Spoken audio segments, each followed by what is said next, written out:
ఈ ప్రభుత్వానికి రిక్వెస్ట్ చేస్తా ఉన్నా సార్, ఒక సభ్యుడిగా నేను ఈ నిండు సభలో అడుగుతా ఉన్నా తమరి ద్వారా, నాకు కులగణన లెక్కలు కావాలి, నాకు డెడికేట్ కమిషన్ రిపోర్ట్ కావాలి.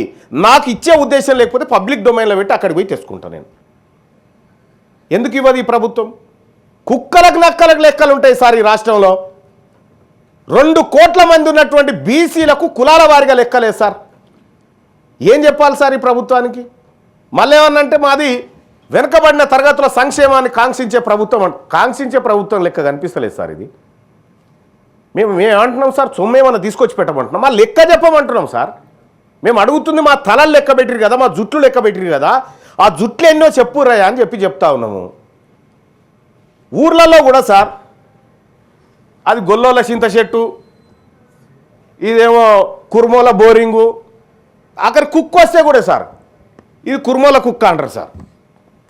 ఈ కుక్కలకు కూడా కులాలను పెట్టిరు సార్, పెడితే పెట్టిరు తలగబడ్డాం. కానీ ఇప్పుడు ఏవి సార్ లెక్కలేవి? కావాలి కదా మాకు లెక్కలు. ఈ లెక్కలు ఈ సభ మాకు ఇస్తుందా ఇవ్వదా, ఈ ప్రభుత్వం మాకు లెక్కలు ఇస్తుందా ఇవ్వదా అనేది సూటిగా ప్రశ్న సార్, సూటి ప్రశ్న.